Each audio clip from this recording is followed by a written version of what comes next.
Hi friends, welcome back to channel. ഇന്ന് നമ്മൾ കാണാൻ പോകുന്നത് നെക്സ്റ്റ് പ്രിൻസ് എന്ന സീരീസിൻ്റെ 8ാമത്തെ എപ്പിസോഡാണ്. എപ്പിസോഡിലേക്ക് കടക്കുന്നതിന് മുമ്പേ ഒരു കാര്യം പറയാനുണ്ട്. അതായത് ഞാൻ എൻ്റെ മിക്ക വീഡിയോസിലും ഇപ്പോൾ കണ്ടുകൊണ്ടിരിക്കുന്നൊരു കമൻറ്റാണ് നെക്സ്റ്റ് പ്രിൻസിൻ്റെ നെക്സ്റ്റ് എപ്പിസോഡ് ഇടോ എന്നിങ്ങനെ ചോദിച്ചിട്ട്. ഇതൊരു ഓൺഗോയിങ് സീരീസ് ആയതുകൊണ്ട് തന്നെ ആഴ്ചയിൽ ഒരൊറ്റ എപ്പിസോഡ് മാത്രമേ ഇറങ്ങത്തുള്ളൂ. അത് എപ്പിസോഡ് ഇറങ്ങുന്നത് ശനിയാഴ്ച രാത്രിയാണ്, ഒരു 9-9:30 ആകുമ്പോൾ. അതുകൊണ്ട് തന്നെ എനിക്ക് അന്ന് എഡിറ്റ് ചെയ്തിടാൻ പറ്റത്തില്ല. അതുകൊണ്ടാണ് ഞാൻ ഞായറാഴ്ചകളിൽ എപ്പിസോഡ് അപ്ലോഡ് ചെയ്യുന്നത്. ഇത് ആഴ്ചയിൽ ഒരൊറ്റ എപ്പിസോഡ് മാത്രമാണ് വരുന്നതെന്നുള്ള കാര്യം പലർക്കും അറിയായിരിക്കും, എന്നാൽ ചിലർക്ക് അറിയത്തില്ല എന്ന് തോന്നുന്നു. കാരണം ഞാൻ മിക്ക വീഡിയോസിലും ഇപ്പോൾ കമൻറ്റ്സ് കാണുന്നുണ്ട്. സോ അതുകൊണ്ടാണ് പറഞ്ഞത്. ഓൺഗോയിങ് ആയതുകൊണ്ട് തന്നെ ഞാൻ ഡെയിലി എനിക്കത് ഇടാൻ പറ്റത്തില്ല. മനഃപൂർവ്വം ഇടാതിരിക്കുന്നതുമല്ല, ഇറങ്ങുന്നതനുസരിച്ച് ഞാൻ ഇത് ഇടുന്നുണ്ട്. സോ എന്തായാലും നമുക്കിനി നേരെ എപ്പിസോഡിലേക്ക് കിടക്കാം. എപ്പിസോഡിൻ്റെ സ്റ്റാർട്ടിങ്ങിൽ തന്നെ കാണിക്കുന്നത് കനിനും ചരനും കൂടെ ആയിട്ട് രാവിലെ ഗാർഡൻ്റെ ആ ഒരു ഏരിയയിൽ വന്നിരുന്ന് ചായയൊക്കെ കുടിക്കുന്നതാണ്. കുറച്ച് സ്നാക്സ് ഒക്കെ കഴിക്കുന്നുണ്ട്. തൊട്ടടുത്ത് ബബ്ലു നിൽക്കുന്നുണ്ട്. കഴിഞ്ഞ ദിവസം രാത്രി അവർ ഇൻറ്റിമേറ്റ് ആയതുകൊണ്ട് തന്നെ ഇപ്പോൾ കനിനാണെങ്കിൽ ചരനെ നോക്കുമ്പോഴെല്ലാം തന്നെ ഭയങ്കര നാണത്തോടെ ഫ്ലേർട്ട് ചെയ്യുന്ന രീതിയിലാണ് നോക്കുന്നത്. എന്നാൽ ചരനാണെങ്കിൽ അങ്ങനെയൊന്നും ഇല്ല എന്നുള്ള രീതിയിൽ, ഒന്നുമേ സംഭവിച്ചിട്ടില്ല എന്നുള്ള രീതിയിൽ ഇരിക്കാൻ ശ്രമിക്കുന്നുണ്ട്. എന്നാൽ കനിൻ്റെ മുന്നിൽ അത് നടക്കുന്നില്ല. കാരണം കനിനാണെങ്കിൽ നല്ലതുപോലെ ഫ്ലേർട്ട് ചെയ്യുന്നുണ്ട്. അങ്ങനെ പിന്നീട് തൻ്റെ ഇഷ്ടവും ചരനാണെങ്കിൽ പുറത്ത് കാണിച്ചു തുടങ്ങുന്നുണ്ട്. ഇതെല്ലാം ഇവരിങ്ങനെ കാണിച്ചു കൂട്ടുന്നത് നമ്മുടെ ബബ്ലുവിൻ്റെ മുന്നിൽ നിന്നാണ്. ബബ്ലുവിനെ പറ്റി പറയുകയാണെങ്കിൽ ഡ്രാമ കാണുന്ന ഫീലാണ് അവന് കിട്ടിക്കൊണ്ടിരിക്കുന്നത്. അവൻ ഇതൊക്കെ കാണുന്നു, ബ്ലഷ് ആവുന്നു. ഇത് തന്നെയാണ് അവിടെ നടന്നുകൊണ്ടിരിക്കുന്നത്. ആ ടൈമിലാണ് അങ്ങോട്ടേക്ക് കാൽവിൻ വരുന്നത്. എന്നാൽ കാൽവിൻ ഇവരിങ്ങനെ സംസാരിച്ചുകൊണ്ടിരിക്കുന്നതുകൊണ്ട് തന്നെ അടുത്തേക്ക് വരുന്നില്ല, ദൂരേക്ക് മാറി നിൽക്കുന്നുണ്ട്. ആ ടൈമിന് ബബ്ലു കാൽവിനെ കണ്ടിട്ട് കാൽവിൻ്റെ അടുത്ത് എന്താണ് വന്നതെന്ന് പോയി ചോദിക്കുന്നുണ്ട്. കാൽവിൻ അപ്പോൾ ഞാൻ കനിനെ കാണാനായിട്ട് വന്നതെന്ന് പറയുമ്പോൾ ബബ്ലു വന്നോളാൻ പറഞ്ഞിട്ട് കനിൻ്റെ അടുത്തേക്ക് കൊണ്ടുപോകുന്നുണ്ട്. അങ്ങനെ കനിനും പിന്നെ കാൽവിൻ ഇരുന്ന് സംസാരിക്കുമ്പോൾ കാൽവിനാണെങ്കിൽ അത് പിന്നെ നിങ്ങൾ ഓക്കെ ആയോ എന്നിങ്ങനെ അറിയാനായിട്ടാണ് വന്നത്. നിങ്ങൾക്ക് വയ്യാതായി എന്നുള്ള കാര്യം ഇങ്ങനെ അറിഞ്ഞിട്ടുണ്ടായിരുന്നു, ഇപ്പോൾ ഓക്കെ ആണോ എന്നിങ്ങനെ ചോദിക്കുന്ന സമയത്ത് കനിനാണെങ്കിൽ ഞാൻ ഓക്കെയാണ്, നീ എൻ്റെ കൂടെ ഇരുന്ന് ചായയൊക്കെ കുടിക്കുന്നോ എന്ന് ചോദിക്കുമ്പോൾ കാൽവിന് നമ്മുടെ കനിനും ചരനും തമ്മിൽ ഇടയ്ക്ക് എന്തോ നടക്കുന്നുണ്ടെന്ന് മനസ്സിലായി തോന്നുന്നു. കാരണം കാൽവിനാണെങ്കിൽ ഇല്ല ഞാൻ പോവാ, നിങ്ങൾ കണ്ടിന്യൂ ചെയ്തോ എന്ന് പറഞ്ഞിട്ട് അവൻ അവിടെ നിന്ന് പോകുന്നുണ്ട്. പിന്നീട് നൈറ്റ് ആകുമ്പോഴത്തേക്കും കനിനെ അവൻ്റെ റൂമിലേക്ക് കൊണ്ടുവിടാനായിട്ട് ബബ്ലുവും ചരനും എപ്പോഴും പോകുന്ന പോലെ പോകുന്നുണ്ട്. ആ ഒരു ടൈമിൽ ചരൺ പറയുന്നുണ്ട് നമുക്കാണെങ്കിൽ മറ്റുള്ളവരെ മുന്നേ വെച്ചിട്ട് അത്ര ക്ലോസ് ആവണ്ട, ഇല്ലെങ്കിൽ എല്ലാവർക്കും കാര്യം മനസ്സിലാവുന്നു. എന്നാൽ കനിനാണെങ്കിൽ ഇല്ല ഞാൻ ക്ലോസ് ആവും, നീ എൻ്റെ അടുത്ത് ക്ലോസ് ആവണമെന്ന് പറഞ്ഞിട്ട് അവനാണെങ്കിൽ ഇതൊന്നും ഒരു മൈൻഡ് ഇല്ലാതെ നടക്കുന്നുണ്ട്. വീണ്ടും ബബ്ലു ഇതൊക്കെ കാണുമ്പോൾ ബ്ലഷ് ആയിക്കൊണ്ടിരിക്കുകയാണ്. എന്നിട്ട് അവരാണെങ്കിൽ കനിനെ അവൻ്റെ റൂമിലേക്ക് കൊണ്ടുവിടുന്നുണ്ട്. ചെല്ലുമ്പോൾ തന്നെ ചരനാണെങ്കിൽ ഗുഡ് നൈറ്റ് എന്ന് പറഞ്ഞിട്ട് അവിടെ നിന്ന് പോകുന്നുണ്ട്. ബബ്ലുവും പോകാനായി തുടങ്ങുന്നുണ്ട്. എന്നാൽ ആ സമയം കനിനാണെങ്കിൽ ബബ്ലു എനിക്കൊരു കാര്യം വേണമായിരുന്നു എന്നിങ്ങനെ പറയുന്നുണ്ട്. ആ സമയം ബബ്ലു എന്താണ്, മറ്റേ മുഖം കഴുകാനുള്ള ആ ഒരു ഫേസ് വാഷാണോ അതിനി ബാക്കി ഇരിപ്പുണ്ടെന്ന് പറഞ്ഞിട്ട് എന്തോ ഒരു സംഭവം, ഏതൊരു ബ്രാൻഡിൻ്റെ സംഭവം എടുത്ത് കാണിക്കുന്നുണ്ട്. ആ സമയം കനിൻ അതെനിക്ക് വേണം, പക്ഷേ ഞാനിപ്പോൾ ചോദിക്കാൻ വന്നത് മറ്റൊന്നാണെന്ന് പറയുന്നുണ്ട്. എന്നാൽ അതെന്താണെന്ന് നമ്മളെ കാണിക്കുന്നില്ല. പിന്നീട് കാണിക്കുന്നത് അടുത്ത ദിവസം നമ്മുടെ കനിന് എപ്പോഴും ക്ലാസ് എടുക്കുമല്ലോ, അതായത് ഹിമാലിനെയും അശ്വദേവതനെ കുറിച്ച് പറഞ്ഞു കൊടുത്തിട്ട് അതെപ്പോഴും പറഞ്ഞു കൊടുത്തോണ്ടുന്നത് നമ്മുടെ ബബ്ലു ആണ്. എന്നാൽ ഇപ്പോൾ അവന് ഇന്ന് കാര്യങ്ങളെല്ലാം പറഞ്ഞു കൊടുക്കുന്നത് ചരനാണ്. അതുകൊണ്ട് തന്നെ കനിൻ തീരെ ശ്രദ്ധിക്കുന്നില്ല. അവനാണെങ്കിൽ ചരനുമായിട്ട് നോൺ സ്റ്റോപ്പായിട്ട് ഫ്ലേർട്ട് ചെയ്തുകൊണ്ടിരിക്കുകയാണ്. ചരൻ അങ്ങനെ ക്വസ്റ്റ്യൻ ചോദിക്കാമെന്ന് പറയുമ്പോൾ കനിൻ പറയുന്നുണ്ട് ഓക്കെ നീ ക്വസ്റ്റ്യൻ ചോദിച്ചോ, എന്നാൽ ഞാൻ ആൻസർ തെറ്റിച്ച് പറയുകയാണെങ്കിൽ നീ എനിക്ക് പണിഷ്മെൻറ്റ് തരണം, അതായത് ഞാൻ തെറ്റിച്ച് കഴിഞ്ഞാൽ ഞാൻ നിനക്കൊരു കിസ് തരുമെന്ന് പറയുന്നുണ്ട്. ആ സമയം ചരൻ ഇതെങ്ങനെ പണിഷ്മെൻറ്റ് ആവും എന്നൊക്കെ ചോദിക്കുമ്പോൾ കനിൻ ഇത് പണിഷ്മെൻ്റ് ആണെന്ന് പറഞ്ഞിട്ട് ഭയങ്കരമായിട്ട് അങ്ങ് ഫ്ലേർട്ട് ചെയ്യുന്നുണ്ട്. അതിനുശേഷം പിന്നീട് അവർക്ക് കോമ്പറ്റീഷൻ ഉള്ളതുകൊണ്ട് തന്നെ ചരൻ തന്നെ കനിന് ഫെൻസിങ്ങും ആർച്ചറിയും ഒക്കെ പറഞ്ഞു കൊടുക്കുന്നുണ്ട്. അങ്ങനെ ഒരു ഫെൻസിങ് പ്രാക്ടീസ് ചെയ്യുമ്പോൾ എപ്പോൾ ചെയ്താലും അതിൽ ജയിച്ചുകൊണ്ടിരിക്കുന്നത് ചരൻ തന്നെയാണ്. അങ്ങനെ കനിൻ പറയുന്നുണ്ട് നീയാണെങ്കിൽ ഇതിൽ എക്സ്പേർട്ട് ആവേണ്ട വല്ല ആവശ്യം ഉണ്ടായിരുന്നോ എന്ന്. ആ സമയം ചരൻ പറയുന്നുണ്ട് അത് പിന്നെ എൻ്റെ ഫാമിലി എന്ന് പറയുന്നത് ഞാൻ അന്ന് പറഞ്ഞ പോലെ നിൻ്റെ ഫാമിലീനെ, അതായത് അശ്വദേവത്തിൻസിനെ പ്രൊട്ടക്റ്റ് ചെയ്യാൻ വേണ്ടിയിട്ടുള്ള റോയൽ ഗാർഡ്സായിട്ട് ജനിക്കുന്നവരാണ്. അതുകൊണ്ട് തന്നെ ഞാനിപ്പോൾ ശ്രമിച്ചില്ലെങ്കിൽ പോലും ഞാൻ ഇത് പഠിക്കേണ്ട ഒരു സംഭവമാണെന്ന് പറയുന്നുണ്ട്. ആ സമയം കനിൻ എന്നാലും നീ ഇത്രയ്ക്ക് എക്സ്പേർട്ട് ആവേണ്ട ആവശ്യമൊന്നുമില്ലായിരുന്നു. അത് പറഞ്ഞപ്പോഴാണ് അപ്പോൾ നീ റോയൽ ഗാർഡായ സ്ഥിതിക്ക് ഞാൻ എൻ്റെ മുത്തശ്ശനോട് പറഞ്ഞില്ലായിരുന്നെങ്കിലും നീ എന്നെ തന്നെ പ്രൊട്ടക്റ്റ് ചെയ്യുന്ന ആളായിട്ട് വരുമായിരുന്നല്ലേ എന്നിങ്ങനെ പറയുന്ന സമയത്ത് ചരൻ മേ ബി നിന്നെ പ്രൊട്ടക്റ്റ് ചെയ്യുന്ന ആളാകുമായിരുന്നിരിക്കും, എന്തായാലും രാജാവെന്ന് പറയണോ അത് ഞാൻ അനുസരിക്കണമല്ലോ എന്ന് പറയുന്നുണ്ട്. ആ സമയം കനിൻ അപ്പോൾ അതുകൊണ്ട് മാത്രമാണോ നീ എന്നെ പ്രൊട്ടക്റ്റ് ചെയ്യുന്നത്, അപ്പോൾ നിൻ്റെ മനസ്സിൽ വേറൊന്നും ഇല്ലേ എന്നിങ്ങനെ ചോദിക്കുന്നുണ്ട്. ഇതൊക്കെ കാണുമ്പോഴത്തേക്കും നമ്മുടെ ബബ്ലു ആണെങ്കിൽ നാണിച്ചിട്ട് തിരിഞ്ഞ് നടന്നു പോകുന്നുണ്ട്. പക്ഷേ കനിനും ചരനും അതൊന്നും മൈൻഡ് ചെയ്യുന്നില്ല. അവരെ തന്നെ ലോകത്തിരുന്നിട്ട് ഇതിനെക്കുറിച്ച് ഡിസ്കസ് ചെയ്യാണ്. അപ്പോൾ ഈ കനിൻ ചോദിച്ച ചോദ്യം കേട്ടിട്ട് ചരൻ പറയുന്നുണ്ട് ഞാനിപ്പോൾ ഇത്രയും ചെയ്ത കാര്യങ്ങളിൽ നിന്ന് തന്നെ എനിക്ക് നിൻ്റെ അടുത്ത് എന്ത് ഫീലിങ്സ് ആണുള്ളത് എന്ന് നിനക്ക് മനസ്സിലാക്കാൻ പറ്റി കാണുമല്ലോ എന്ന്. ആ സമയം കനിനാണെങ്കിൽ ചരനൊരു കിസ് കൊടുക്കുന്നുണ്ട്. എന്നിട്ട് എനിക്കാണെങ്കിൽ ഇന്ന് ട്രെയിനിങ് ചെയ്ത് മടുത്തു, നമുക്കിനി വേറെ എന്തെങ്കിലും ചെയ്താലോ എന്ന് ചോദിക്കുമ്പോഴത്തേക്കും ചരനാണെങ്കിൽ ഒരു കാര്യം ചെയ്യാം, നമുക്ക് കറങ്ങാൻ പോകാമെന്ന് പറയുന്നുണ്ട്. അങ്ങനെ പിന്നീട് കനിനെയും കൊണ്ട് അവിടെയുള്ള കുതിരകളെ നിർത്തിയിരിക്കുന്ന ഷെൽട്ടർ അങ്ങോട്ടേക്ക് കൊണ്ടുപോയിട്ട് അവിടുന്ന് ഡീറാൻ എന്ന് പറഞ്ഞിട്ടുള്ള ഒരു കുതിരേനെ കൊണ്ടുവരുന്നുണ്ട്. അവനെ കൊണ്ടുവന്നിട്ട് ഇതാണ് ഡീറാൻ എന്നൊക്കെ പറഞ്ഞിട്ട് നമ്മുടെ ചരൺ പരിചയപ്പെടുത്തി കൊടുക്കുന്നുണ്ട്. ആ സമയം കനിൻ നിങ്ങൾ കണ്ടൊരു നല്ല ക്ലോസ് ആണല്ലോ എന്ന് പറയുമ്പോഴത്തേക്കും ചരനാണെങ്കിൽ അത് പിന്നെ ഇവനെ ട്രെയിനിങ് ചെയ്തെടുപ്പിച്ചതേ ഞാനാണ്, അപ്പം പിന്നെ നമ്മൾ ക്ലോസ് ആകുമല്ലോ, നീ ഇവന് നിന്നെ സ്വയം പരിചയപ്പെടുത്തി കൊടുക്കുക, അങ്ങനെ ആകുമ്പോഴത്തേക്കും നിങ്ങൾക്ക് എളുപ്പത്തിൽ ക്ലോസ് ആവാൻ പറ്റും, നീ പേടിക്കണ്ട, ഡീറാനാണെങ്കിൽ ഒന്നും ചെയ്യത്തില്ല എന്ന് പറയുന്നുണ്ട്. അങ്ങനെ കനിനാണെങ്കിൽ പേടിച്ചായാലും ഡീറാനൊന്ന് തൊടയൊക്കെ ചെയ്യുന്നുണ്ട്. എന്നിട്ട് അവനെ സ്വയം പരിചയപ്പെടുത്തുന്നുണ്ട്. അതായത് എൻ്റെ പേര് കനിൻ എന്നാണ്, നമുക്ക് ഫ്രണ്ട്സ് ആവാന്നൊക്കെ പറഞ്ഞിട്ട്. എന്നാൽ ആക്ച്വലി ചരനാണെങ്കിൽ അത് കനിനെ കൊണ്ട് വെറുതെ പറയിപ്പിക്കാനായിട്ട് കാണിച്ചൊരു അടവായിരുന്നു. അതിൽ വീണിട്ടാണ് കനിൻ അവനെ സ്വയം ഇങ്ങനെ ഇൻട്രൊഡ്യൂസ് ചെയ്തത്. അപ്പോൾ അവനിങ്ങനെ ചെയ്യുന്ന കാണുമ്പോഴത്തേക്കും ചരൻ ചിരിക്കുന്നുണ്ട്. കനിൻ്റെ കാര്യം മനസ്സിലാക്കിയിട്ട് നീ എന്നെ പറ്റിക്കുമായിരുന്നല്ലേ എന്നിങ്ങനെ പറയുന്നുണ്ട്. ആ സമയം ചരൻ സോറി ഇനി അങ്ങനെ ചെയ്യത്തില്ല എന്ന് പറഞ്ഞിട്ട് കനിനെയും ആ ഒരു കുതിരപ്പുറത്തിരുത്തിയിട്ട് അവർ ജസ്റ്റ് ഒന്ന് കറങ്ങാനൊക്കെ പോകുന്നുണ്ട്.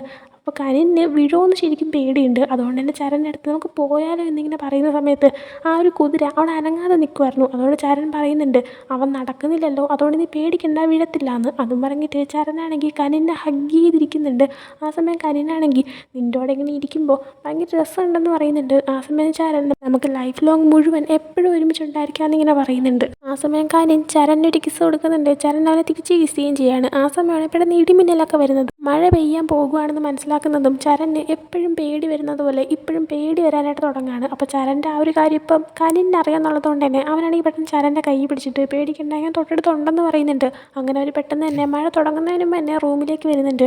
അങ്ങനെ കനിൻ്റെ റൂമിൽ ഇരിക്കുന്ന ടൈമിന് കനിനാണെങ്കിൽ ഒരു ബോക്സ് എടുത്ത് കൊടുത്തിട്ട് ഇത് ഞാൻ നിനക്ക് വേണ്ടിയിട്ട് ബബ്ലൂനെ കൊണ്ട് ഓർഡർ ചെയ്യിപ്പിച്ചാണെന്ന് പറയുന്നുണ്ട്. മേ ബി ഈ ഒരു സംഭവമായിരിക്കും നമ്മൾ സ്റ്റാർട്ടിങ്ങിൽ കനിനാണെങ്കിൽ ബബ്ലൂൻ്റെ അടുത്ത് എനിക്കൊരു സാധനം നീ കൊണ്ടുവരണമെന്ന് പറഞ്ഞില്ലേ, അത് ഇതായിരിക്കാം മേ ബി. അപ്പോൾ എന്തായാലും അത് കൊടുക്കുന്നുണ്ട്. ആ സമയം ചരൻ അതെന്താണെന്ന് ഓപ്പൺ ചെയ്ത് നോക്കാനായിട്ട് പോകുന്നതും കനിനാണെങ്കിൽ കണ്ണടച്ചിരിക്കാൻ പറയുന്നുണ്ട്. എന്നിട്ട് കനിൻ തന്നെ അത് ഓപ്പൺ ചെയ്യാണ്. ഓപ്പൺ ചെയ്ത് കഴിയുമ്പോൾ ചരൻ അത് എന്താണെന്ന് നോക്കുന്നുണ്ട്. അതൊരു ഹെഡ്ഫോൺ ആയിരുന്നു. കനിൻ ചരൻ്റെ അടുത്ത് പറയുന്നുണ്ട് മഴ പെയ്യുന്ന ടൈമിന് ഇത് നീ വച്ചാൽ മതി, അപ്പം മഴയുടെ സൗണ്ട് നിനക്ക് കേൾക്കാനും പറ്റത്തില്ല, നിനക്ക് പേടി തോന്നത്തില്ല, നീയാണ് എന്നെ എപ്പോഴും പ്രൊട്ടക്റ്റ് ചെയ്ത് എന്നെ ഹെൽപ്പ് ചെയ്തുകൊണ്ടിരുന്നത്, അപ്പോൾ നിനക്കും തിരിച്ച് എന്തെങ്കിലും ചെയ്തു തരണമെന്ന് എനിക്ക് ആഗ്രഹം ഉണ്ടായിരുന്നു എന്ന് പറയുന്നുണ്ട്.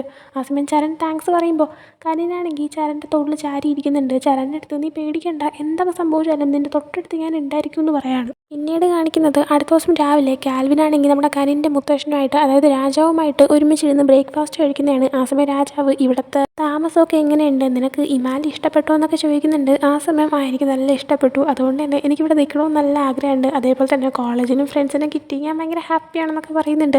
ആ സമയം രാജാവ് അത് കേട്ടേ സന്തോഷം, നിൻ്റെ അച്ഛനും സുഖമല്ലേ എന്ന് ചോദിക്കുമ്പോഴത്തേക്കും കാൽവിനാണെങ്കിൽ ആ അച്ഛൻ നന്നായിട്ടിരിക്കുന്നു, ഹെൽത്തിനും പ്രശ്നമൊന്നുമില്ല എന്ന് പറയുന്നുണ്ട്. രാജാവ് അപ്പോൾ എന്തെങ്കിലും ഹെൽപ്പ് ആവശ്യമുണ്ടെങ്കിൽ ചോദിക്കാനായിട്ട് മടിക്കരുതെന്ന് പറയുന്നുണ്ട്. ആ സമയം കാൽവിൻ അത് പിന്നെ എൻ്റെ ഒരു ഫ്രണ്ടാണെങ്കിൽ അവൻ്റെ സ്ഥലത്തേക്ക് അതായത് മീനാനക്കരിലേക്ക് ചെല്ലാനായിട്ട് എന്നെ വിളിച്ചിട്ടുണ്ടായിരുന്നു, ഞാൻ അങ്ങോട്ടേക്ക് പൊക്കോട്ടെ എന്ന് ചോദിക്കുകയാണ്. അവനെ വിളിച്ചത് മറ്റാരും നമ്മുടെ ജയ് തന്നെയാണെന്ന് നമ്മൾ കഴിഞ്ഞ എപ്പിസോഡിൽ കണ്ടതാണ്. ജയ് ആണെങ്കിൽ വെക്കേഷൻ ടൈമിന് അങ്ങോട്ടേക്ക് ചെല്ലാൻ ഇവൻ്റെ അടുത്ത് പറയുന്നത്. ആ ഒരു ടൈമിൽ രാജാവാണെങ്കിൽ അത് കേട്ടിട്ട് നല്ലൊരു കാര്യമാണെന്ന് പറയുന്നുണ്ട്. ആ സമയമാണ് കനിൻ അങ്ങോട്ടേക്ക് വരുന്നത്. അങ്ങനെ കനിൻ്റെ അടുത്തും കൂടി ഇരിക്കാനായിട്ട് പറയുന്നുണ്ട്. എന്നിട്ട് രാജാവ് പറയുന്നുണ്ട് കാൽവിനാണെങ്കിൽ മീനാനക്കരിലോട്ട് പോവുകയാണെന്ന്. മീനാനക്കരിൽ ഈ മുത്തുകളും വജ്രങ്ങളും ഒക്കെ ഉണ്ടെന്നിറങ്ങിയപ്പോഴേ കനിന് അങ്ങോട്ടേക്ക് പോകണമെന്ന് ഭയങ്കര ആഗ്രഹമായിരുന്നു. അത് നമ്മൾ നേരത്തെ ഒരു എപ്പിസോഡിൽ കണ്ടതാണ്. അതുകൊണ്ട് തന്നെ ഇപ്പോൾ കാൽവിൻ പോകുന്നെന്നറിഞ്ഞപ്പോൾ കനിനാണെങ്കിൽ ഞാനും പൊക്കോട്ടെ എന്ന് ചോദിക്കുകയാണ്. മുത്തശ്ശനപ്പോൾ നീയും പൊക്കോ, ഞാനും വരുന്നുണ്ട്, ഞാനും അങ്ങോട്ടേക്ക് പോയിട്ട് ഒത്തിരി ആയെന്ന് പറയുന്നുണ്ട്. അതിനുശേഷം കാണിക്കുന്നത് പൈതായിനെയാണ്. ഇപ്പോൾ റാമിലാണെങ്കിൽ സൈക്ലിങ്ങിന് പോയൊക്കെയാണ്. അപ്പോൾ റാമിൽ തിരിച്ചു വരുന്നേ വെയിറ്റ് ചെയ്തിട്ട് ആ ഒരു ഏരിയ തന്നെ പൈതായിയും 2-3 ഗാർഡ്സൊക്കെ നിൽക്കുന്നുണ്ട്. ആ സമയം റാമിൽ തിരിച്ചു വന്നിട്ട് പൈതായി അടുത്ത് നീയും എന്താ എൻ്റെ കൂടെ സൈക്ലിങ്ങിന് വരാത്തത് എന്നിങ്ങനെ ചോദിക്കുമ്പോൾ പൈതായി ആണെങ്കിൽ അത് പിന്നെ ഇന്നെനിക്ക് നല്ല കാലുവേദന ഉണ്ടായിരുന്നു എന്ന് പറയാണ്. ആ സമയമാണ് കഴിഞ്ഞ ദിവസം ഇവരിങ്ങനെ ഇൻറ്റിമേറ്റ് ആയ ഒരു കാര്യം നമ്മൾ പെട്ടെന്ന് ഇങ്ങനെ കാണിക്കുന്നത്. അതിലൂടെ നമുക്ക് മനസ്സിലാക്കാൻ പറ്റുന്നുണ്ട് എന്ത് കാരണം കൊണ്ടാണ് പൈതായിക്ക് ഇപ്പോൾ കാലുവേദന വന്നേക്കുന്നതെന്ന്. റാമിലിനും അത് മനസ്സിലാവുന്നുണ്ട്. ആ ടൈമിന് പൈതായി ആണെങ്കിൽ ഒന്ന് സീരിയസ് ആവുന്നുണ്ട്. എന്നിട്ട് റാമിലിൻ്റെ അടുത്ത് പറയുന്നുണ്ട് നീ ഇപ്പോൾ ട്രെയിനിങ് ചെയ്യേണ്ട ടൈമാണ്, പക്ഷേ നീ ട്രെയിനിങ് ചെയ്യാതെ ഇതുപോലെ സൈക്ലിങ്ങിന് വന്നു എന്നറിഞ്ഞു കഴിഞ്ഞാൽ അതിനുള്ള ശിക്ഷ നിൻ്റെ അച്ഛൻ്റെ കയ്യിൽ നിന്ന് എനിക്കായിരിക്കും കിട്ടാൻ പോകുന്നത്, എന്തായാലും നിൻ്റെ കൂടെയുള്ള ഞാനല്ലേ എല്ലാം അനുഭവിക്കേണ്ടത് എന്നിങ്ങനെ പറയുന്നുണ്ട്. ആ സമയം റാമിൽ പേടിക്കണ്ട, എൻ്റെ അച്ഛൻ ഇത് ഒരിക്കലും അറിയത്തില്ല എന്ന് പറയുന്നുണ്ട്. ആ സമയം നമ്മൾ ഫ്ലാഷ് ബാക്ക് കാണിക്കുന്നത് ഇതേപോലെ റാമിൽ എപ്പോഴും അവൻ്റെ ട്രെയിനിങ് വല്ലതും മിസ്സാക്കിയതായിരിക്കാം, എന്നാലും അവൻ എന്തോ ചെയ്തു, അതിനുള്ള പണിഷ്മെൻറ്റ് കിട്ടുന്നത് പൈതായിക്കായിരുന്നു. അതും ചെറിയ പണിഷ്മെൻറ്റൊന്നും അല്ല. അവൻ്റെ അച്ഛനാണെങ്കിൽ പൈതായിനെ ഭയങ്കരമായിട്ട് എന്നെ ചാട്ടയിട്ട് അടിക്കുന്നുണ്ടായിരുന്നു. പൈതായി കരങ്ങി വിളിക്കുന്നുണ്ട്. പൈതായിനെ ഇങ്ങനെ അടിക്കുന്ന കാര്യം റാമിൽ അറിഞ്ഞിട്ടുണ്ടായിരുന്നില്ല. അതുകൊണ്ട് തന്നെ പൈതായ്ക്കൊന്നും ചെയ്യാനും പറ്റുന്നില്ല. പൈതായി അങ്ങനെ അടികൊണ്ട് കരഞ്ഞുകൊണ്ടിരിക്കുമ്പോഴത്തേക്കും പെട്ടെന്ന് റാമിൽ ഈ ഒരു കാര്യം അറിഞ്ഞിട്ട് ആ റൂമിലേക്ക് കയറി വരുന്നുണ്ട്. അവൻ്റെ അച്ഛനെ തടയാൻ ശ്രമിക്കുന്നുണ്ട്. എന്നാൽ അച്ഛനാണെങ്കിൽ റാമിലിനെ തള്ളി മാറ്റുന്നുണ്ട്. ആ സമയം അവിടെ ഇരുന്ന ഒരു ചെടിച്ചട്ടിയൊക്കെ താഴെ വീണ് പൊട്ടുന്നുണ്ട്. എന്നാലും റാമിൽ നിർത്തുന്നില്ല. അവനെ വെറുതെ ഇവിടെ, ഞാനല്ലേ തെറ്റ് ചെയ്തത്, അവനൊന്നും ചെയ്തില്ലല്ലോ എന്ന് പറഞ്ഞിട്ട് അവൻ്റെ അച്ഛനെ വീണ്ടും പോയി വലിച്ച് മാറ്റാനായിട്ട് അവൻ ശ്രമിക്കുന്നുണ്ട്. എന്നാൽ അച്ഛനാണെങ്കിൽ ഗാർഡ്സിൻ്റെ അടുത്ത് റാമിലിനെ പുറത്താക്കുമെന്ന് പറഞ്ഞിട്ട് പൈതായിനെ വീണ്ടും അടിക്കുന്നുണ്ട്. റാമിലിനൊന്നും ചെയ്യാനും പറ്റുന്നില്ല. കാരണം എല്ലാ ഗാർഡ്സും കൂടെ ചേർന്നിട്ട് അവനെ ആ റൂമിൽ നിന്ന് പുറത്താക്കുകയാണ്. പിന്നീട് ആ ഒരു ശിക്ഷ കൊണ്ട് മാത്രം ഒതുങ്ങുന്നില്ല. പിറ്റേ ദിവസം പൈതായിനെ കൊണ്ട് പുഷപ്പ് ചെയ്യിപ്പിക്കുന്നുണ്ട്. പക്ഷേ ആ ചെയ്യുന്ന ടൈമിന് അവൻ്റെ കുറുക്കിലായിട്ട് 3-4 നല്ല വെയിറ്റ് വരുന്ന ടൈൽസ് പോലത്തെ സംഭവം വെച്ച് കൊടുക്കുന്നുണ്ട്. അതുകൊണ്ട് തന്നെ അവനൊട്ടും ചെയ്യാൻ പറ്റുന്നില്ല. അവൻ അപ്പോഴും ഒരുപാട് കഷ്ടപ്പെട്ട് ചെയ്യാൻ ശ്രമിക്കുന്നുണ്ട്. അവനാണെങ്കിൽ ഞാൻ ഒരു ബ്രേക്ക് എടുത്തോട്ടെ എന്ന് അവിടെ നിൽക്കുന്ന ഗാർഡിനോട് ചോദിക്കുന്നുണ്ട്. എന്നാൽ ഗാർഡാണെങ്കിൽ രാജാവ് പറഞ്ഞ ഉത്തരവ് നീ ലംഘിക്കാൻ പോവാണോ, കണ്ടിന്യൂ ചെയ്യുമെന്ന് പറഞ്ഞിട്ട് അവനായിട്ട് ചെയ്യിപ്പിക്കുന്നുണ്ട്. ആ സമയം അത് കണ്ടിട്ട് റാമിൽ അങ്ങോട്ടേക്ക് വരികയും അവരെടുത്ത് ആ ഒരു കല്ലുകൾ അവൻ്റെ പുറത്തുനിന്നെടുത്ത് മാറ്റാൻ പറയുന്നുണ്ട്. എന്നാൽ ആദ്യം അവരൊന്നും ചെയ്യുന്നില്ല. പൈതായും റാമിലിൻ്റെ അടുത്ത് ഇതിൽ നീ ഇടപെടണ്ട, നിൻ്റെ അച്ഛൻ നിന്നെ വല്ലതും ചെയ്യുമെന്ന് പറയുന്നുണ്ട്. എന്നാൽ റാമിൽ അത് കേൾക്കുന്നില്ല. ഗാർഡ്സിൻ്റെ അടുത്ത് നിങ്ങളുടെ തന്നെ എടുത്ത് മാറ്റാൻ പറഞ്ഞത് ഇത് ഞാൻ തരുന്ന ഉത്തരവാണെന്ന് പറഞ്ഞിട്ട് അവരുടെ ദേഷ്യപ്പെടുന്നുണ്ട്. അങ്ങനെ അവരാണെങ്കിൽ ആ ഒരു കല്ലുകളെടുത്ത് മാറ്റുന്നുണ്ട്. റാമിൽ പൈതായിനെയും വിളിച്ചുകൊണ്ട് അവിടെ നിന്ന് പോകുന്നുണ്ട്. അങ്ങനെ ഇപ്പോൾ പ്രസൻറ്റിലേക്ക് വരുമ്പോൾ റാമിൽ പറയുന്നുണ്ട് നിനക്കൊന്നും സംഭവിക്കാനായിട്ട് ഞാൻ സമ്മതിച്ച് കൊടുക്കത്തില്ല എന്ന്. പിന്നീട് ഇവർ തിരിച്ച് റൂമിലേക്ക് വരുമ്പോഴത്തേക്കും ഇവർ രണ്ടുപേരും ഇൻറ്റിമേറ്റ് ആവാൻ തുടങ്ങുന്നുണ്ട്. ഇവർ ഇൻറ്റിമേറ്റ് ആകുമ്പോഴത്തേക്കും കയ്യിലിങ്ങനെ വിലങ്ങ് വയ്ക്കുക, കണ്ണിൽ തുണി കൊണ്ട് കവർ ചെയ്യുക, ആ രീതിയിലൊക്കെ ചെയ്തിട്ടാണ് ഇവർ ഇൻറ്റിമേറ്റ് ആകുന്നത്. അപ്പോൾ ആ ഒരു ഇങ്ങനെ സിറ്റുവേഷനിൽ റാമിലാണെങ്കിൽ പൈതായിനെ അടിക്കാനായിട്ട്, അതായത് ആ ഒരു രീതിയിൽ ഇൻറ്റിമേറ്റ് ആവാനായിട്ട് ശ്രമിക്കുന്നുണ്ട്. പക്ഷേ ആ ടൈമിൽ പെട്ടെന്ന് റാമിലിന് കുറേ ഫ്ലാഷ് ബാക്ക് വരുന്നുണ്ട്. അതായത് താൻ ചെയ്യുന്ന ഓരോ കാര്യങ്ങൾക്ക് പൈതായിക്ക് ഇങ്ങനെ ചാട്ടമുണ്ട്, അടി കിട്ടുന്നതും ഒക്കെ. അപ്പോൾ അതിങ്ങനെ ഓർക്കുമ്പോഴത്തേക്കും അവനെന്തോ ഇങ്ങനെ ഇൻറ്റിമേറ്റ് ആവുന്ന ടൈമിന് പൈതായിനെ ഹേർട്ട് ചെയ്യാൻ തോന്നുന്നില്ല. അതുകൊണ്ട് തന്നെ അവനാണെങ്കിൽ ആ ഒരു വിലങ്ങും സംഭവങ്ങളെല്ലാം മാറ്റി വയ്ക്കുന്നുണ്ട്. എന്നിട്ട് പൈതായിനെ ഹഗ് ചെയ്ത് അവന് ഒരു കിസ്സൊക്കെ കൊടുത്തിട്ട് ഭയങ്കര സോഫ്റ്റായിട്ടാണ് ഇൻറ്റിമേറ്റ് ആവുന്നത്. പൈതായിക്കും അതൊന്നും ഭയങ്കര സന്തോഷമുള്ളൊരു സംഭവമായിരുന്നു. പിന്നീട് കാണിക്കുന്നത് അടുത്ത ദിവസം മീനാനക്കരയിലേക്ക് പോകാനായിട്ട് നമ്മുടെ കനിനൊക്കെ റെഡി ആവുന്നുണ്ട്. അവൻ്റെ ബാഗും സാധനങ്ങളെല്ലാം തന്നെ ബബ്ലു ആണെങ്കിൽ അറേഞ്ച് ചെയ്തിട്ട് ഓരോ ഗാർഡ്സിൻ്റെ കൈ കൊടുത്തു വിടുന്നുണ്ട്. ആ സമയമാണ് രാജാവിൻ്റെ സെക്രട്ടറി ആയിട്ടുള്ള വരൻ അങ്ങോട്ടേക്ക് വന്നിട്ട് രാജാവിന് അത്യാവശ്യമായിട്ട് നിങ്ങളെ കാണണമെന്ന് പറഞ്ഞിട്ട് കനിനെ വിളിച്ചുകൊണ്ട് പോകുന്നത്. അതേ ടൈമിന് തന്നെയാണ് നമ്മുടെ രാജാവിൻ്റെ മകനായിട്ടുള്ള കനിൻ്റെ അച്ഛൻ രാജാവിൻ്റെ അടുത്ത് എന്തോ വർക്കിൻ്റെ കാര്യം ഡിസ്കസ് ചെയ്യാനായിട്ട് ചെല്ലുന്നത്. എന്നാൽ ആ സമയം വരൻ വന്ന് പറയുന്നുണ്ട് ഇപ്പോൾ വർക്കിൻ്റെ കാര്യം ഡിസ്കസ് ചെയ്യേണ്ട, രാജാവിന് സുഖമില്ലാന്ന്. അങ്ങനെ കനിനും പിന്നെ അവൻ്റെ അച്ഛനും കൂടെ ആയിട്ട് രാജാവിനെ കാണാൻ പോകുമ്പോഴത്തേക്കും രാജാവ് പറയുന്നുണ്ട് കുഴപ്പമൊന്നുമില്ല, ഞാൻ ജസ്റ്റ് ഒന്ന് വീണു, അതുകൊണ്ട് തന്നെ ഡോക്ടർ പറഞ്ഞു ട്രാവൽ ചെയ്യാൻ പറ്റത്തില്ല എന്ന്. പക്ഷേ കാൽവിൻ്റെ അടുത്ത് നമ്മൾ കൂടെ പോകാമെന്ന് പറഞ്ഞതല്ലേ, അതുകൊണ്ട് നീ അവൻ്റെ കൂടെ മീനാനക്കരയിലേക്ക് പോക്കോ, ഞാൻ വരുന്നില്ല എന്ന് പറയുന്നുണ്ട്. കനിൻ അങ്ങനെ ഓക്കെ എന്ന് പറഞ്ഞിട്ട് പോകുന്നുണ്ട്. രാജാവിന് റെസ്റ്റ് എടുക്കണമെന്ന് പറയുന്നതുകൊണ്ട് തന്നെ കനിൻ്റെ അച്ഛനും അവിടെ നിന്ന് പോകുന്നുണ്ട്. പിന്നീട് രാജാവാണെങ്കിൽ അവിടെ ഇരുന്നിട്ട് മീനാനക്കരയിലെ രാജാവിനെ വിളിച്ച് പറയുന്നുണ്ട് കാൽവിനും കനിനും അങ്ങോട്ടേക്ക് വരുന്നുണ്ട്, അവർ നന്നായിട്ട് നോക്കിക്കൊള്ളണമെന്ന്. അതിനുശേഷം പിന്നീട് കാൽവിനും കനിനും അവിടെ എത്തുന്നതാണ് നമ്മളെ കാണിക്കുന്നത്. അവിടെ എത്തുമ്പോഴത്തേക്കും രാജാവ് ഇവരെ വെയിറ്റ് ചെയ്തിരിക്കുന്നുണ്ടായിരുന്നു. ഇവരെ കാണുമ്പോഴത്തേക്കും നിങ്ങൾ വന്നതിൽ എനിക്ക് നല്ല സന്തോഷമുണ്ടെന്ന് പറഞ്ഞിട്ട് കാൽവിന് അവൻ്റെ റൂം കാണിച്ചു കൊടുക്കുന്നുണ്ട്. അങ്ങോട്ടേക്ക് കാൽവിൻ പോയി കഴിയുമ്പോഴത്തേക്കും രാജാവാണെങ്കിൽ കനിനോട് സംസാരിക്കുന്നുണ്ട്. ആ സമയം കനിനാണെങ്കിൽ എനിക്ക് നിങ്ങളുടെ സ്ഥലം കാണണമെന്ന് ആഗ്രഹമുണ്ട്, എനിക്കാണെങ്കിൽ ഇവിടെ മൊത്തം ചുറ്റി കറങ്ങാനായിട്ട് നിങ്ങൾ എനിക്ക് പെർമിഷൻ തരുമെന്ന് ചോദിക്കുമ്പോഴത്തേക്കും എൻ്റെ അടുത്ത് നീ പെർമിഷൻ ചോദിക്കേണ്ട ആവശ്യമൊന്നുമില്ല, നിനക്ക് ഈ സ്ഥലം മൊത്തം കാണാവുന്നതാണ്, പക്ഷേ നിൻ്റെ സേഫ്റ്റി അതെൻ്റെ കയ്യിലാണ്, നിന്നെയും കാൽവിനെയും നോക്കേണ്ടത് ഇപ്പോൾ എൻ്റെ ഉത്തരവാദിത്തമാണ്, അതുകൊണ്ട് കുറച്ച് ദൂരെ നിന്നിട്ടായാലും നിങ്ങളെ പ്രൊട്ടക്റ്റ് ചെയ്യാനായിട്ട് എൻ്റെ കുറച്ച് ഗാർഡ്സ് കൂടെ ഉണ്ടാവും എന്ന് പറയുന്നുണ്ട്. അതിനുശേഷം രാജാവ് കനിനുള്ള റൂം കാണിച്ചു കൊടുക്കുന്നുണ്ട്. അങ്ങനെ കനിനും ചരനും ബബ്ലുവും കൂടെ അങ്ങോട്ടേക്ക് പോകുമ്പോഴത്തേക്കും ബബ്ലു ആണെങ്കിൽ എന്തെങ്കിലും ആവശ്യമുണ്ടോയെന്നൊക്കെ ചോദിക്കുന്നുണ്ട്. കനിൻ അങ്ങനെ ഇല്ല, ഞാനിപ്പോൾ ഉറങ്ങാൻ പോവാണെന്ന് പറയുമ്പോൾ ബബ്ലു ആണെങ്കിൽ ഗുഡ് നൈറ്റ് പറഞ്ഞിട്ട് പോകുന്നുണ്ട്. ചരനും പോകാനായിട്ട് തുടങ്ങുമ്പോൾ കനിനാണെങ്കിൽ എൻ്റെ കൂടെ നിൽക്കാൻ പറയുന്നുണ്ട്. എന്നാൽ ചരനാണെങ്കിൽ പറ്റത്തില്ല, ആരെങ്കിലും എന്തെങ്കിലും കണ്ടാൽ തെറ്റിദ്ധരിക്കും എന്ന് പറയുന്നുണ്ട്. കനിൻ അപ്പോൾ അവിടുത്തെ കൊട്ടാരത്തിലായാലും നിനക്കെൻ്റെ കൂടെ വയ്ക്കാൻ പറ്റത്തില്ല, ഇവിടെയും പറ്റത്തില്ല, പിന്നെ എപ്പോൾ ഇനി കൂടെ നിൽക്കാനാന്ന് ചോദിക്കുമ്പോഴത്തേക്കും ചരനാണെങ്കിൽ ഇപ്പം നീ കിടന്നുറങ്ങിക്കോ, നാളെ നമുക്ക് ഈ സ്ഥലം മൊത്തം ചുറ്റി കറങ്ങാനുള്ളല്ലേ എന്ന് പറഞ്ഞിട്ട് കനിനെ സമാധാനിപ്പിച്ചിട്ട് അവൻ പോകുന്നുണ്ട്. പിറ്റേ ദിവസം ഇവരാണെങ്കിൽ ആദ്യം തന്നെ ബീച്ചിൻ്റെ ആ ഒരു ഏരിയയിലോട്ടൊക്കെയാണ് പോകുന്നത്. അപ്പോൾ അവിടെ എത്തുമ്പോഴത്തേക്കും കാൽവിനാണെങ്കിൽ ഫോൺ നോക്കി ആർക്കോ മെസ്സേജ് അയച്ചുകൊണ്ടാണ് നടക്കുന്നത്. അത് ശ്രദ്ധിച്ചിട്ട് കനിനാണെങ്കിൽ എന്തെങ്കിലും പ്രശ്നമുണ്ടോ എന്ന് ചോദിക്കുമ്പോൾ കാൽവിനാണെങ്കിൽ ഇല്ല എൻ്റെ ഒരു ഫ്രണ്ടിന് മെസ്സേജ് അയച്ചതാണ്, എൻ്റെ ഫ്രണ്ട് ഇവിടെ അടുത്താണ് താമസിക്കുന്നത്, ഇപ്പോൾ ക്ലാസ്സില്ല, വെക്കേഷൻ ആയതുകൊണ്ട് തന്നെ അവനവൻ്റെ വീട്ടിലുണ്ടെന്ന് പറയാണ്. ആ സമയം കനിനാണെങ്കിൽ ചരനുമായിട്ട് അവരൊറ്റയ്ക്ക് ടൈം സ്പെൻഡ് ചെയ്യണമെന്നൊരു ആഗ്രഹം ഉള്ളതുകൊണ്ട് തന്നെ കാൽവിൻ്റെ അടുത്ത് നിനക്ക് വേണമെങ്കിൽ നിൻ്റെ ഫ്രണ്ടിനെ പോയി കാണാവുന്നതാണ്, നമുക്ക് എന്നിട്ട് തിരിച്ച് കൊട്ടാരത്തിൽ വെച്ചിട്ട് വീണ്ടും വൈകുന്നേരം ആകുമ്പോൾ മീറ്റ് ചെയ്യാമെന്ന് പറയുന്നുണ്ട്. കാൽവിൻ അപ്പോൾ ആ ഓക്കെ എന്ന് പറയുന്നുണ്ട്. ചരണിൻ്റെ അടുത്ത് പറഞ്ഞിട്ട് അവൻ അവിടെ നിന്ന് പോകുന്നുണ്ട്. അങ്ങനെ കനിനും ചരനും അവിടെ നിൽക്കുന്ന ടൈമിന് അവിടെ കുറേ കടകളുണ്ട്. എന്നാൽ കടകളിൽ സാധനങ്ങൾ വിൽക്കുന്നത് ആണുങ്ങൾ മാത്രമാണ്.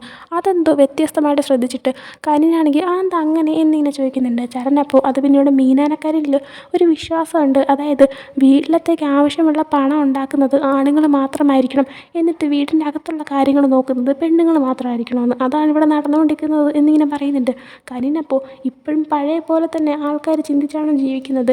അപ്പോൾ പെണ്ണുങ്ങൾക്ക് വീട്ടിൽ നിന്ന് പുറത്തിറങ്ങണമെന്ന് തോന്നിക്കഴിഞ്ഞാൽ അതിനുള്ള അനുവാദം ഇല്ലേ, ഇതെന്താ ഇങ്ങനെയെന്ന് ചോദിക്കുന്നുണ്ട്. ആ സമയം ചരലൊരു മറുപടി കൊടുക്കുന്നില്ല. കനിനപ്പോൾ നിനക്കെന്താ ഒന്നും പറയാനില്ലേ എന്ന് ചോദിക്കുമ്പോൾ ചരനാണെങ്കിൽ ഞാൻ വിശ്വസിക്കുന്നത് എന്താണെന്ന് വെച്ച് കഴിഞ്ഞാൽ ആൾക്കാരുടെ ഓരോരോ വിശ്വാസങ്ങൾ അത് മാറ്റാനായിട്ട് വളരെ ബുദ്ധിമുട്ടാണെന്ന് പറയാണ്. കനിനപ്പോൾ പക്ഷെ നമ്മൾ ശ്രമിച്ചു കഴിഞ്ഞാൽ മാറ്റം കൊണ്ടുവരാൻ പറ്റുമല്ലോ എന്ന് പറയുമ്പോഴത്തേക്കും കുറച്ച് സമയം എടുത്താലും മാറ്റാൻ പറ്റുമെന്ന് തിരിച്ച് ശരനും പറയുന്നുണ്ട്. അതിനുശേഷം അവരിങ്ങനെ ഓരോരോ കടകൾ നോക്കി നടക്കുമ്പോഴത്തേക്കും ഒരു കടയിൽ ഒരു പോസ്റ്റർ പോലത്തെ ഒരു ചെറിയ സംഭവം വെച്ചിരിക്കുന്നത് കാണുന്നുണ്ട്. കുറേ ഇരിപ്പുണ്ട്, ആൾക്കാർക്കാണെങ്കിൽ ഫ്രീ ആയിട്ട് എടുക്കാം. അതിൽ കൊടുത്തേക്കുന്നത് ഈ ഒരു പൊടി, ഡസ്റ്റ് അതൊക്കെ കാരണം ആൾക്കാർക്ക് അലർജിയും ലങ്സിന് പ്രശ്നമൊക്കെ വരുമല്ലോ, അതിനെ പറ്റിയിട്ട് പറഞ്ഞിട്ടുള്ള ഒരു സംഭവമാണ്. അതിങ്ങനെ കനിനൊരെണ്ണം എടുക്കുന്നുണ്ട്. അതിനുശേഷം അവരിങ്ങനെ കടകൾ നോക്കി നടക്കുന്ന സമയത്ത് കനിനാണെങ്കിൽ അന്വേഷിച്ച് നടന്ന ഡാർക്ക് പേൾ എന്ന് പറഞ്ഞ ഒരു മുത്ത് അവന് കിട്ടുന്നുണ്ട്. അപ്പോൾ അവനാണെങ്കിൽ അത് അന്വേഷിച്ച് നടക്കുമായിരുന്നു. കിട്ടിയാൽ അവന് സന്തോഷമുണ്ട്.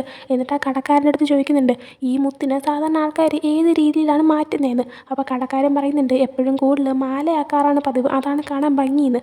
കനിനപ്പോൾ ഇതെങ്ങനെ മാലയാക്കുമെന്ന് ഇങ്ങനെ ചോദിക്കുമ്പോഴത്തേക്കും ചരൻ അതിൻ്റെ കാര്യം ഞാൻ നോക്കിക്കോളാം എന്ന് പറയുന്നുണ്ട്. അടുത്ത് കാൽവിനെ കാണിക്കുമ്പോൾ അവനിപ്പോൾ ജെയ്യിനെ മീറ്റ് ചെയ്തിട്ടുണ്ടായിരുന്നു. അങ്ങനെ ജെയ് ആണെങ്കിൽ കാൽവിനെയും കൊണ്ട് അവൻ്റെ വീട്ടിലേക്ക് വരുമ്പോൾ ജെയ്യുടെ ചേച്ചിയായിട്ടുള്ള ജൂൺ മാത്രമേ അവിടെ ഉണ്ടായിരുന്നുള്ളൂ. അവരങ്ങനെ വന്ന് പരിചയപ്പെടുത്തി കൊടുക്കുന്ന ടൈമിനാണ് പെട്ടെന്ന് ജൂണിന് ചുമയൊക്കെ വരുന്നത്. ജൂണിന് വയ്യാത്തതാണ്, അവൾക്കും ലങ്സിന് എന്തോ പ്രശ്നമുണ്ട്. അതുകൊണ്ട് തന്നെ പെട്ടെന്ന് അവൾ ചുമക്കുന്ന കാണുന്നതും ടെൻഷനായിട്ട് അവളുടെ ഇൻഹേലർ എവിടെയാണെന്ന് നോക്കിയിട്ട് ജെയ് അത് കൊണ്ട് കൊടുക്കുന്നുണ്ട്. അങ്ങനെ ജൂണാണെങ്കിൽ അത് യൂസ് ചെയ്ത് കഴിയുമ്പോൾ ഞാൻ ഓക്കെയാണ്. കാൽവിനാണെങ്കിൽ ഈ സ്ഥലമൊക്കെ കാണാൻ വന്നതല്ലേ, അവനെ കൊണ്ടുപോയി കാണിച്ചു കൊടുക്കാനായിട്ട് പറയുന്നുണ്ട്. എന്നാൽ ചെയ്യുകയാണെങ്കിൽ അമ്മ ഇതുവരെ വീട്ടിൽ വന്നില്ലല്ലോ, ഞാൻ എങ്ങനെ നിന്നെ ഒറ്റയ്ക്ക് ഇട്ടിട്ട് പോകുമെന്ന് ചോദിക്കുമ്പോൾ അവളാണെങ്കിൽ ഞാൻ ഓക്കെയാണ്, എനിക്ക് കുഴപ്പമില്ല, നീ പൊക്കോളാൻ പറഞ്ഞിട്ട് കാൽവിൻ്റെ കൂടെ ജെയ്യിനെ പറഞ്ഞിട്ടാണ്. അങ്ങനെ കാൽവിനും ചെയ്യും ബീച്ചിൻ്റെ ഒരു സൈഡിൽ തന്നെ ഒരു ബെഞ്ചിൽ വന്നിരിക്കുന്നുണ്ട്. ജെയ് എന്നിട്ട് പറയുന്നുണ്ട് എൻ്റെ ചേച്ചിയാണെങ്കിൽ ഇത്രയും യങ്ങാണ്, എന്നിട്ടും ചേച്ചി ഇങ്ങനൊരു അസുഖം വരുമെന്ന് ഞാൻ പ്രതീക്ഷിച്ചില്ല എന്ന് പറയുന്നുണ്ട്. തൻ്റെ അച്ഛനും ഇങ്ങനെയാണ് മരിച്ചതെന്ന് പറയുന്നത്, അതായത് ലങ്സിന് അസുഖം വന്നിട്ടാണ് മരിച്ചതെന്ന് പറയുന്നുണ്ട്. അങ്ങനെ സംഭവിക്കാൻ കാരണം തന്നെ ഇവർ മുമ്പ് അശ്വദേവാത്തിൽ ജീവിച്ചിരുന്നവരായിരുന്നു. എന്നാൽ അവിടെയുള്ള എന്തോ ഒരു പ്രശ്നമാണ്, അതായത് അശ്വദേവാന്തിൽ എങ്ങനെയാണെന്നൊന്നും പറയുന്നില്ല, പക്ഷേ ആ ഒരു സ്ഥലത്ത് ഭയങ്കര വിഷമായിട്ടുള്ള ഭയങ്കര ടോക്സിക് ആയിട്ടുള്ള കുറേ ഗ്യാസും പൊടികളും ഒക്കെ തന്നെ പുറത്ത് വിടുന്നുണ്ട്. അപ്പോൾ അവിടെ താമസിക്കുന്ന ആൾക്കാർ ഇത് ശ്വസിക്കുകയും അവർക്ക് ലങ്സിന് പ്രോബ്ലം വരികയും ചെയ്യുകയാണ്. അപ്പോൾ അങ്ങനെ ഒരു സംഭവം ഉണ്ടായിട്ടാണ് ജെയ്യുടെ അച്ഛൻ മരിച്ചു പോയത്. ജെയ്യുടെ ചേച്ചിക്കും അങ്ങനെ ഇപ്പോൾ സംഭവിച്ചു. അങ്ങനെയാണ് അവരെല്ലാവരും തന്നെ, അതായത് ജെയ്, അവൻ്റെ അമ്മ, അവൻ്റെ ചേച്ചി അശ്വദേവത്തിന് വിട്ടിട്ട് ഇപ്പം മീനാനക്കരയിൽ വന്ന് താമസിക്കുന്നത്. അപ്പോൾ അത് തടയണം, ആൾക്കാർ മരിക്കുന്നത് നമുക്ക് എങ്ങനെയും തടയണം, ഈ ഒരു പ്രശ്നം എങ്ങനെയും സോൾവ് ചെയ്യണമെന്നൊക്കെ പറഞ്ഞിട്ട് ജെയ് ആണെങ്കിൽ അവൻ്റെ ഫ്രണ്ട്സിൻ്റെ കൂടെ ഒരുപാട് ക്യാമ്പയിനും സംഭവങ്ങളൊക്കെ നടത്തുന്നുണ്ട്. അതിനെ പറ്റിയിട്ട് കാൽവിനും അറിയാം. ജെയ്യുടെ സ്റ്റോറി ഇപ്പോൾ കേൾക്കുമ്പോഴാണ് അതെന്തിനാണ് അവൻ ചെയ്തതെന്ന് കാൽവിന് മനസ്സിലാവുന്നതും. കാൽവിനാണെങ്കിൽ എനിക്കിപ്പോഴാണ് ശരിക്കും കാര്യങ്ങൾ മനസ്സിലായത്, നിന്നെ സപ്പോർട്ട് ചെയ്യാൻ ഞാൻ ഉണ്ടായിരിക്കും എന്ന് പറയുന്നുണ്ട്. ജെയ് അപ്പോൾ നാളെ ഒരു ക്യാമ്പയിൻ ഉണ്ട്, നീ ജോയിൻ ചെയ്യുന്നു എന്ന് ചോദിക്കുമ്പോഴത്തേക്കും കാൽവിൻ അതെ ഞാനും ജോയിൻ ചെയ്യുന്നുണ്ട് എന്നിങ്ങനെ പറയുന്നുണ്ട്. ആ സമയം ജെയ് പറയുന്നുണ്ട് നമ്മൾ മാത്രം ഇങ്ങനെ ചെയ്തിട്ട് വലിയ കാര്യമൊന്നുമില്ല, വലിയ പവറുള്ള ആൾക്കാർ ഇത് ശ്രദ്ധിക്കണം, അവരും ഇതിൽ മുന്നിലേക്ക് വരണം, എന്നാൽ മാത്രമേ എന്തെങ്കിലും മാറ്റം ഉണ്ടാകാൻ പറ്റത്തുള്ളൂ. എന്തായാലും നമ്മൾ മിണ്ടാതിരുന്ന് കഴിഞ്ഞാൽ ഇതൊന്നും ആരും അറിയാനും പോകുന്നില്ല, ആൾക്കാർ മരിക്കുന്നത് കുറയാനും പോകുന്നില്ല എന്ന് അവൻ നല്ല ദേഷ്യത്തിൽ തന്നെ പറയുന്നുണ്ട്. പിന്നീട് കാണിക്കുന്നത് കനിനെയും ചരനെയാണ്. അവരിപ്പോൾ കറങ്ങാനൊക്കെ പോയിട്ട് തിരിച്ച് വരുന്നുണ്ട്. തിരിച്ച് റൂമിൽ വരുന്ന ടൈമിന് കനിനാണെങ്കിൽ ചോദിക്കുന്നുണ്ട് ഇന്നെങ്കിലും എൻ്റെ കൂടെ സ്റ്റേ ചെയ്യുമെന്ന്. എന്നാൽ ചരൻ പറ്റത്തില്ല, ഞാൻ വേറെ റൂമിലാണ് കിടക്കാൻ പോകുന്നതെന്ന് പറയുമ്പോൾ കനിനാണെങ്കിൽ എങ്കിൽ പിന്നെ എന്നോട് ഇരുന്ന് ഫുഡ് കഴിക്കാനെങ്കിലും പറയുന്നുണ്ട്. ചരൻ അങ്ങനെ ഓക്കെ എന്ന് പറയുന്നുണ്ട്. പിന്നീട് കുറച്ച് കഴിയുമ്പോൾ കനിനാണെങ്കിൽ രാജാവിനെ മീറ്റ് ചെയ്യാൻ പോകണം, അതായത് നമ്മുടെ മീനാനക്കരയിലുള്ള രാജാവിൻ്റെ അടുത്ത് സംസാരിക്കുമ്പോൾ രാജാവ് ചോദിക്കുന്നുണ്ട് ഈ സ്ഥലമൊക്കെ നിനക്ക് ഇഷ്ടപ്പെട്ടോ എന്ന്. കനിനിപ്പോൾ നല്ല മനോഹരമായിട്ടുള്ള സ്ഥലമാണ്, പക്ഷേ ഞാനിപ്പോൾ വേറൊരു കാര്യം ചോദിക്കാനാണ് വന്നത്. ഞാനിപ്പോൾ പുറത്ത് കറങ്ങാൻ പോയ ടൈമിന് ഒരു കടയിൽ നിന്ന് എനിക്കൊരു പോസ്റ്റർ കിട്ടിയിട്ടുണ്ടായിരുന്നു, അതായത് ഈ ഒരു മലിനമായ പൊടികളെല്ലാം തടയണമെന്ന് പറഞ്ഞിട്ടൊരു ക്യാമ്പയിനെ പറ്റിയിട്ട്.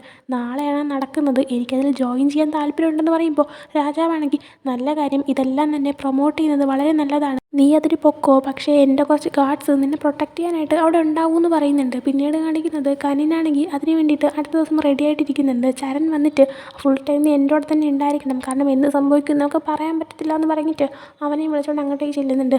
അവൻ അങ്ങോട്ടേക്ക് വരുന്നതായിരുന്നു നമ്മുടെ ജയിക്കൊന്നും അറിയത്തില്ല. ജയ്യും അവൻ്റെ ഫ്രണ്ട്സൊക്കെ തന്നെയാണ് ഈ ഒരു ക്യാമ്പയിൻ നടത്താനായിട്ട് അതിന് മുന്നിൽ നിൽക്കുന്നവരും. ഇതേസമയം ജയ്യാണെങ്കിൽ ആരോ കോൾ ചെയ്യുന്നുണ്ട്. മേ ബി കാൽവിൻ ആയിരിക്കാം, കാരണം കാൽവിൻ ജോയിൻ ചെയ്യാമെന്ന് പറഞ്ഞതാണല്ലോ. എന്നാൽ ജയ് വിളിക്കുന്ന ആൾ എന്തായാലും ഫോൺ എടുക്കുന്നില്ല, ഫോൺ സ്വിച്ച് ഓഫ് എന്നാണ് അറിയാൻ കഴിയുന്നത്. ആ സമയം തന്നെയാണ് അങ്ങോട്ടേക്ക് കനിനും ചരനും ഒക്കെ വരുന്നതും ജയ്യുടെ ഫ്രണ്ട്സ് ആ ഒരു കാര്യം ജയ്യിൻ്റെ അടുത്ത് പോയി പറയുന്നതും. അങ്ങനെ ജയ്യാണെങ്കിൽ പോയി കനിനെ മീറ്റ് ചെയ്യുന്നുണ്ട്. കനിൻ്റെ അടുത്ത് നിങ്ങൾ എന്താണ് ഇങ്ങോട്ടേക്ക് വന്നതെന്ന് ചോദിക്കുമ്പോൾ എനിക്കും ഈ ക്യാമ്പയിനിൽ പങ്കെടുക്കാൻ താല്പര്യമുണ്ടെന്ന് പറയാണ്. ആ സമയം ജയ് അത് വേണ്ടായിരുന്നു എന്ന് പറയുന്നുണ്ട്. എന്നാൽ കാര്യം ഇല്ല എനിക്ക് താല്പര്യമുണ്ടെന്ന് പറയുമ്പോൾ ജയ്യാണെങ്കിൽ ഓക്കെ എന്ന് പറഞ്ഞിട്ട് ഒരു പേപ്പർ കൊടുക്കുന്നുണ്ട്. ആ പേപ്പറിൽ ഒരു പാട്ടാണുള്ളത്. ഈ ക്യാമ്പയിനിൽ ജോയിൻ ചെയ്യുന്ന എല്ലാവരും ഈ ഒരു പാട്ട് പാടും, അതായത് ഇതിനെതിരെയുള്ള ഒരു പ്രതികരിക്കുന്ന രീതിയായിട്ട്. അപ്പോൾ കനിനും അത് വാങ്ങുന്നുണ്ട്. എന്നിട്ട് ആ ഒരു ക്യാമ്പയിൻ സ്റ്റാർട്ട് ചെയ്യാണ്. ജയ് തന്നെയാണ് മൈക്കിൻ്റെ മുന്നിൽ നിന്ന് ഓരോ കാര്യങ്ങൾ പറയുന്നതും ഈ പാട്ട് പാടുന്നതും. കൂടെ അവിടെ നിൽക്കുന്ന എല്ലാവരും പാടുന്നുണ്ട്, കനിനും പാടുന്നുണ്ട്. പാട്ട് പാടി കഴിയുമ്പോൾ ഈ ആൾക്കാരുടെ ഇടയിൽ നിന്നൊരു പയ്യനാണെങ്കിൽ പറയുന്നുണ്ട് ഈ ഒരു അസ്വദേവാദിൻസ് കാരണമാണ് ഇതെല്ലാം സംഭവിക്കുന്നതെന്ന്. ആ സമയം നമ്മുടെ കനിനാണെങ്കിൽ അസ്വദേവാദിനുള്ളത് കൊണ്ട് തന്നെ അവനാണെങ്കിൽ അയാളുടെ അടുത്തേക്ക് വന്നിട്ട് നിങ്ങൾ എന്താ ഉദ്ദേശിക്കുന്നതെന്ന് ചോദിക്കുന്നുണ്ട്.